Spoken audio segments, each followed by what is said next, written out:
Hi viewers, welcome to verse media. నేను మహేష్. ఈరోజు మన ఈ వీడియోలో ఏపీ ఎంసెట్లో ర్యాంక్ ఎక్కువ వచ్చిందా, మంచి కాలేజీలో సీట్ రాదు అనుకుంటున్నారా, కొంచెం కాలేజ్ ఫీ ఎక్కువైనా పర్లేదు ఎలాంటి డొనేషన్ లేకుండా సీటు కావాలనుకుంటున్నారా, అది కూడా త్రూ వెబ్ ఆప్షన్స్ ద్వారా, అయితే ఈ వీడియో మీకోసమే. వీడియో ఎండ్ వరకు చూడండి, మీకు క్లారిటీ వస్తుంది.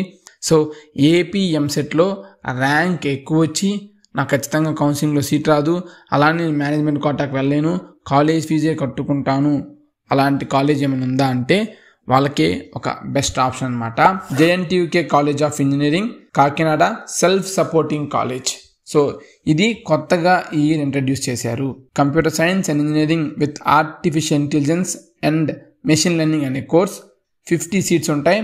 College fee 75,000. సో ఈ యొక్క కాలేజ్ సెలెక్ట్ చేసుకున్న వాళ్ళకి ఎలాంటి ఫీ రియంబర్స్మెంట్ రాదు. ఈవెన్ దో మీకు ఫీ రియంబర్స్మెంట్కి ఎలిజిబిలిటీ ఉన్నా సరే ఈ కాలేజ్కి మీకు ఎలాంటి అమౌంట్ అనేది రాదు. కంప్లీట్ ఫీ 75,000 మీరు పే చేయాలి. నేను చెప్పాను కదా, ఎక్కువ ర్యాంక్ వచ్చిన వారికి ఎలా ఉపయోగపడుతుంది అంటే, చాలా మందికి కూడా ఫీ రియంబర్స్మెంట్ రాదని చూస్ చేసుకోరు. అండ్ అదేవిధంగా ఈ JNTKSS అనే కోడ్ తోటి ఎవరు చెక్ చేయరు.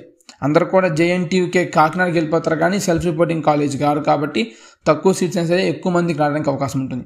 ఈ కాలేజే కాదు, సెల్ఫ్ రిపోర్టింగ్ ఉన్న ప్రతి కాలేజ్ కూడా చాలా మంది చూస్ చేసుకోరు. సో మాకు కాలేజ్ ఫీ పే చేస్తాం అనుకునే వాళ్ళు ఆపర్చునిటీని యూజ్ చేసుకోండి. ఇలాంటి అప్డేట్స్ని కూడా మీరు మిస్ అవ్వకుండా ఉండాలంటే మన ఛానల్ సబ్స్క్రైబ్ చేసుకోండి. అండ్ అదేవిధంగా ఈ వీడియోని మీ ఫ్రెండ్స్కి కూడా షేర్ చేయండి.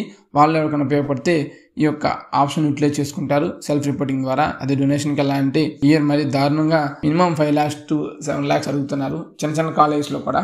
సో అంత క్రిటికల్ సిచ్యువేషన్ ఉంది కాబట్టి అందరికీ హెల్ప్ అవుతుంది.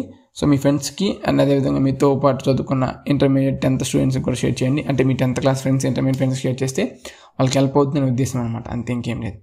Thanks for watching.